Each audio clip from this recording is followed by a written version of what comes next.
God made the country and man made the town. आज की इस क्लास के अंदर क्लास 10th बिहार बोर्ड के जो बच्चे हैं उनकी ये पोम, ये कविता हम पढ़ने वाले हैं। अभी आप लोगों को क्या लगता है कि शहरों को किसने बनाया है, गांव को किसने बनाया है?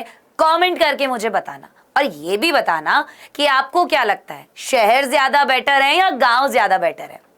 अब विलियम कूपर जो है उन्होंने ये कविता लिखी है और उनके अकॉर्डिंग, उनके अनुसार वो कहते हैं यार देखो, जो गांव है, कंट्री का मतलब यहाँ क्या है, गांव, उनके अकॉर्डिंग जो गांव है वो भगवान ने बनाए और जो शहर है वो मनुष्यों ने बनाए हैं। अभी ऐसा क्यों कहते हैं वो, ये इस कविता के जरिए हम लोग आज की क्लास में जानेंगे। चलिए स्टार्ट करते हैं आज की इस प्यारी सी छोटी सी पोम को मेरे साथ।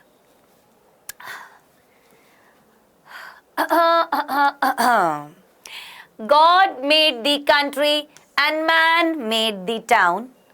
What wonder then that health and virtue, gifts that can alone make sweet the bitter draught, that life holds out to all, should most abound and least be threatened in the fields and groves. अब कुछ समझ में नहीं आया ना, कोई बात नहीं, अभी मैं समझाऊंगी तो आएगा समझ में। चलो देखो क्या बोल रहे हैं, कह रहे हैं विलियम जी, विलियम ने लिखी है ये, ठीक है। गॉड मेड दी कंट्री, भगवान ने शहर नहीं बनाया, गांव बनाया। भगवान ने क्या बनाया, गांव बनाया। And man made the town, और मनुष्य ने नगर बनाए, शहर बनाया, ये उन्होंने कहा। What wonder then that the health and virtue, gifts that can alone make sweet the bitter draught. अब कहते हैं जो चीज भगवान ने बनाई है ऑब्वियसली वो तो बहुत अच्छी होगी, भगवान हमेशा अच्छी चीजें ही बनाते हैं तो वो अच्छी होगी।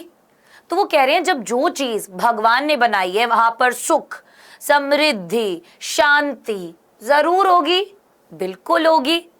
सद्गुण, वर्च्यू सद्गुण, हेल्थ स्वास्थ्य, गिफ्ट्स, क्योंकि गांव को भगवान ने बनाया है तो ये सब सद्गुण, स्वास्थ्य तोहफे हैं मनुष्य के लिए। किन मनुष्यों के लिए? जो गांव में रहते हैं। That can alone make sweet the bitter draught. क्या मतलब हुआ इसका कि क्योंकि गांव जो है वो भगवान ने बनाया है, वहां पर स्वास्थ्य है, सद्गुण है, इसका मतलब उनके पास वो शक्ति है कि लाइफ में कोई भी प्रॉब्लम आए, कोई भी परेशानी आए, वो उसको मधुर बना सकता है। समझे? स्वीट दी बिटर ड्रॉट, यहां पर ये जो बिटर ड्रॉट है ना, ये क्या है? लाइफ। क्या है ये? लाइफ। बिटर मतलब कड़वी, लाइफ में बहुत सारी प्रॉब्लम्स, परेशानियां होती है ना, तो उन्होंने यही बोला कि इसमें कोई आश्चर्य नहीं है कि स्वास्थ्य और सद्गुण जो ग्रामीण जीवन के वरदान है, जीवन में आने वाले दुखों को झेल लेने की शक्ति प्रदान करते हैं। अब ये जो जीवन में आने वाले दुख हैं, बिटर ड्रॉट बोला गया है।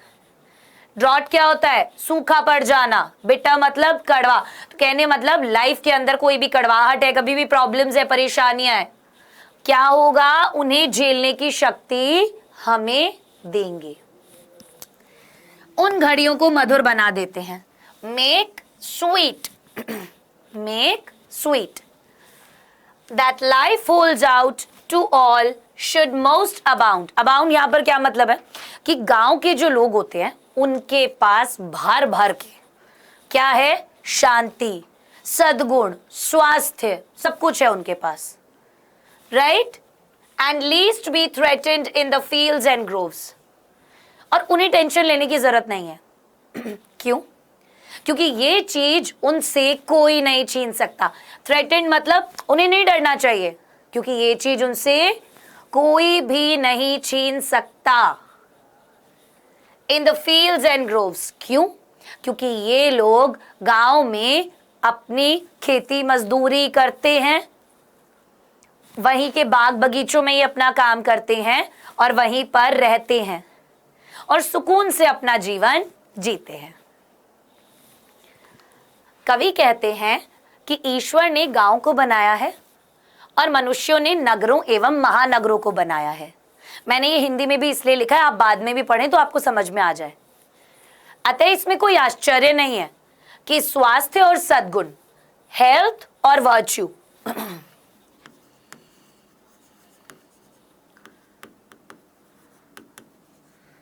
जो ग्रामीण जीवन के वरदान है, वरदान गिफ्ट, जीवन में आने वाले दुख,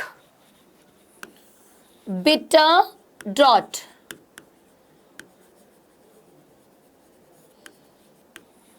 ओके, झेल लेने की शक्ति प्रदान करके दुख की उन घड़ियों को मधुर बना देता है। मेक स्वीट, ग्रामीणों के पास प्रचुर मात्रा में, अबाउंड मतलब अबंडेंस, कि बहुत सारा है। क्या है ये? सुख संपत्ति वगैरह, ठीक है, जिन्हें वे कभी गवा नहीं सकते। लीस्ट बी थ्रेटेंड, कभी गवा नहीं सकते, राइट? क्यों? क्योंकि वे खेतों में काम करते हैं और बाग बगीचों में विश्राम करते हैं। ग्रोव्स मतलब बाग बगीचे। कूल है, समझ में आया यहां तक? बहुत बढ़िया, आगे बढ़ते हैं। possess ye therefore ye who born about in chariots and sedans know no fatigue but that of idleness, and taste no scenes but such as art contrives. Possess ye still your element, there only can ye shine. अब यहां पर ये जो ये है ना, इसका मतलब है you. तो possess you therefore you who born about in chariots and sedans know no fatigue. अब possess you का मतलब क्या है? कि तुम्हारे पास है कोई चीज। क्या चीज है? कि भाई तुम लोग ना पैदा ही यहीं पे हुए हो। बॉर्न मतलब पैदा हुए हो, तो तुम्हारे पास क्या है? किन में पैदा हुए हो तुम? पालकियों में, गाड़ियों में, इनमें पैदा हुए हो तुम, ठीक है। इसीलिए तुम्हें कोई भी थकान नहीं होती, क्योंकि तुम इसमें खेतों वगैरह में काम नहीं करते, बाग बगीचों में काम नहीं करते, तो इसीलिए तुम्हें कोई भी थकान नहीं होती। लेकिन आलस तो महसूस होता है ना? तो आइडलनेस क्या है? आलस। कह रहे हैं माना तुम्हारे पास गाड़ियां हैं, पालकियां हैं, तुम वहां पैदा हुए हो, पैदा होते ही तुम्हारे पास ये सब कुछ है। बोले तो हो सकता है कि तुम्हें थकान महसूस ना हो, लेकिन आलस तो फील होता होगा। एंड टेस्ट नो सीन, और तुम क्योंकि शहरों में रहते हो, तो भगवान ने ये जो इतनी प्यारी सीनरी बनाई है, मतलब सीनरी से मतलब क्या है? जो इतना प्यारा नेचर बनाया है, वो तुम एंजॉय नहीं कर सकते। दिखने में तुम्हारी लाइफ बड़ी बढ़िया लगती है, पर जो नेचुरल चीज है वो तुम्हारे पास कहां है? But such as art contrives. Contrives मतलब जब भी किसी चीज को अरेंज करने में या बनाने में बहुत ज्यादा डिफिकल्टी हो, तो कह रहे हैं कि भाई ये जो कला है तुम्हारे पास, आर्ट है जो आविष्कार की, है ना, ये तुम्हें क्या दे सकती है? possess ye still your element, कि भाई ये तुम आविष्कार कर सकते हो, ये तुम्हें शक्ति संपन्न बना सकती है, पर there only can you shine। कहने का मतलब क्या है? यहां पर कहने का मतलब है कि शहरी लोग आविष्कार की कला से शक्ति संपन्न दिखते हैं, इन्हें लगता है बहुत बढ़िया है, ये शहर की लाइफ कितनी अच्छी है, आपको ये मुस्कुराते हुए भी दिखेंगे। लेकिन ग्रामीणों में किसी को भी हानि पहुंचाने की भावना नहीं रहती है। ग्रामीण लोग जो हैं उनमें किसी को भी हानि पहुंचाने की भावना नहीं रहती है। वो कह रहे हैं ना, there only can you shine, कि हो सकता है तुम्हारी ये जो आविष्कार की कला है, इसकी वजह से तुम शक्ति संपन्न दिखो और मुस्कुराते हुए भी दिखो, खुश दिखो। लेकिन जो गांव के लोग होते हैं ना, उनके अंदर किसी को भी हानि पहुंचाने की भावना नहीं होती। हम शहर के लोग तो एक दूसरे से आगे निकलने के लिए कितने लोगों को हानि पहुंचा देते हैं, हमें पता भी नहीं चलता, है ना। चलो आगे बढ़ जाएं। There only minds like yours can do no harm। कि भाई ये जो गांव के लोग होंगे ना, ये किसी को भी चोट पहुंचाने का नहीं सोचेंगे, है ना। Our groves were planted to console at noon। बहुत प्यारा है। The pensive wanderer in their shades, at eve the moonbeam sliding softly in between, the sleeping leaves is all the light they wish। मेरी आवाज थोड़ी सी फटे speaker जैसी लग रही होगी, बट मैनेज कर लेना, बहुत सारी क्लासेस लेने के चक्कर में थोड़ी ऐसी हो गई है, ठीक है। तो अभी क्या बोल रहे हैं ये कि there only mind like yours can do no harm, कि भाई ये जो गांव के लोग होते हैं ये किसी को भी नुकसान नहीं पहुंचा सकते। आर ग्रोव्स, हमारे बाग बगीचे जो हैं, were planted to console at noon. किस लिए बनाया गया इन बाग बगीचों को? ताकि जो किसान है, जो खेतों में काम कर रहे हैं, जो बाग बगीचों में काम कर रहे हैं, वो क्या कर सके, जब वो दोपहर में थक जाएं तो इन पेड़ों के नीचे आराम कर सकें। Planted to console at noon, विश्राम कर सकें, वो तड़कती भड़कती धूप से उन्हें ठंडक मिल सके, ठीक है। The pensive wanderer in their shades, वहां पर जो काम करने वाले लोग हैं, pensive wanderer, wanderer as in घूमने फिरने वाले जो लोग हैं, वहां पे जो काम करने वाले लोग हैं, उन्हें क्या मिल सके, वहां पर छाया मिल सके। एट ईव, शाम के समय, द मून बीम, जो चांद की रोशनी है, स्लाइडिंग सॉफ्टली इन बिटवीन, छन कर आ रही है बहुत प्यार से पत्तों के बीच से। द स्लीपिंग लीव्स, वो सोए हुए जो पेड़ के पत्ते हैं उनके बीच में से चांद की रोशनी छन कर आ रही है। Is all the light they wish, कि उन्हें शहर की चमक धमक नहीं चाहिए, उन्हें बस वो पत्तों में से छन के आती हुई चंद्रमा की रोशनी ही काफी है, वो ठंडक देती है, उतना ही उजाला उन्हें काफी है। बाग बगीचों का निर्माण इसलिए किया गया है कि दोपहर में किसानों को उनकी छाया में विश्राम करने का अवसर मिल सके। संध्या समय सोए हुए पत्तों के बीच में चांदनी उन्हें उतना ही प्रकाश देती है जितना उन्हें चाहिए, ताकि वो आराम से सो सकें। वृक्षों पर बैठी चिड़िया, अब ये आगे वाला है, देखो। Birds warbling all the music, we can spare the splendor of your lamps, but the eclipse, our softer satellite, your songs confound, our more harmonious notes, the thrush departs scarred, and the offended nightingale is mute। बहुत important है ये, ध्यान से सुनना। Birds warbling all the music, कह रहे हैं चिड़िया अपनी मधुर आवाज से मधुर संगीत का निर्माण करती है। वॉबलिंग मतलब बोल रही है, आवाज कर रही है, जो भी वो गाना गा रही है। We can spare the splendor of your lamps, कह रहे हैं यार हो सकता है कि तुम्हारी लाइफ में जो चमक धमक है, ठीक है, ग्रामीण लोग जो हैं वो शहरी लोगों की सारी चमक धमक से छेड़छाड़ नहीं करते, वो लोग उन्हें डिस्टर्ब नहीं करते, उनकी लाइफ में इंटरप्ट नहीं करते, और ना ही उनके पास वो चमक धमक है जो शहर के लोगों के पास है, राइट। लैम्प्स यहाँ पे चमक धमक है, ठीक है। तो वो कह रहे हैं the splendour of your lamps, कि भाई तो तुम्हारी, देखो लैम्प से रोशनी निकलती है ना, तो स्प्लेंडर ऑफ योर लैम्प्स मतलब तुम्हारे लाइफ की जो चमक धमक है, गांव के लोग उससे छेड़छाड़ी नहीं करते। They but eclipse are softer satellite, पर शहर के लोग, हम गांव के लोग जो हैं, उनका ये जो मध्यम प्रकाश है उसको भी ढंग से नहीं रहने देना चाहते, कि गांव के लोग कभी भी शहर के लोग को परेशान नहीं करते, पर शहर के लोग जरूर गांव के लोगों की चमक धमक को खराब करने में लगे हुए हैं। दिन प्रतिदिन वो क्या कर रहे हैं, शहरों को बढ़ाए जा रहे हैं, बढ़ाए जा रहे हैं, बढ़ाए जा रहे हैं, और गांव को कम करते जा रहे हैं। Right? Your songs can found are more harmonious notes. अब शहर के लोग किस में गाने सुनते हैं? ग्रामोफोन में सुनते हैं ना। तो ग्रामोफोन के गीत गांव वालों के मधुर संगीत को भी बिगाड़ देता है, कि तुम्हारे यहाँ के जो गीत हैं वो हमारे यहाँ के जो मधुर गीत हैं उनको भी बिगाड़ देता है।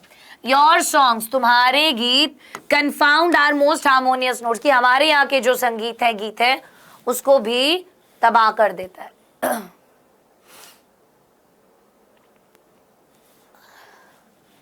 जिससे डरकर गाने वाली चिड़िया भाग जाती है और बुलबुल गूंगी बन जाती है। The thrush departs, scarred, and the offended nightingale is mute. यहाँ पे जो थ्रश डिपार्ट से मतलब गाना गाने वाली जो चिड़िया थी, वो ये एक तरीके की चिड़िया होती है, वो चली जाती है। डिपार्ट्स मतलब वहां से चली जाती है। Scared and the offended nightingale is mute, तो वो वहां से भाग जाती है, और जो हमारी नाइटिंगेल है, जो बुलबुल है, वो भी गाना गाना बंद कर देती है, वो भी गूंगी हो जाती है। कहने का मतलब इतना है कि जो शहर के लोग हैं ना, वो दिखने में बहुत बढ़िया चमक धमक वाली उनकी लाइफ दिखाई दे रही है, बट रियलिटी कुछ और ही है। और गांव के लोगों की जिंदगी बहुत सटल है, बहुत आराम से, साफ सुथरी, अच्छी सद्गुण से भरी जिंदगी है। पर होता क्या है कि क्योंकि अभी जो शहर है ये बढ़ते ही जा रहे हैं, बढ़ते ही जा रहे हैं, बढ़ते ही जा रहे हैं, तो ये धीरे धीरे करके गांव में घुस रहे हैं, और गांव की जो मिट्टी है, गांव का जो असलीपन है, उसको क्या कर रहे हैं, धीरे धीरे करके खत्म करते हुए जा रहे हैं। समझ में आया? तो विलियम कूपर ने क्या कहा है कि भगवान ने गांव को बनाया और मनुष्यों ने शहरों को, क्योंकि ये बड़ी बड़ी बिल्डिंग्स, मेट्रोज, थिएटर्स, सब कुछ किसने बनाया है? मनुष्यों ने। भगवान ने क्या बनाया? पेड़ पौधे, सूरज, चांद, चिड़िया, ये सब तो गांव में ही है।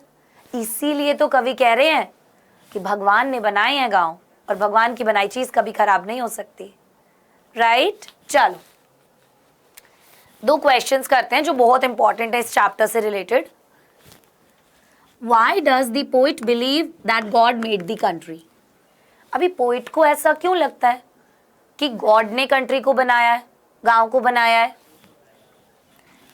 The country came into existence in a natural way, क्योंकि जो गांव है वो अभी तक नेचुरल है, उनमें कोई भी ऐसी चीज नहीं की गई है जो मनुष्यों ने की हो।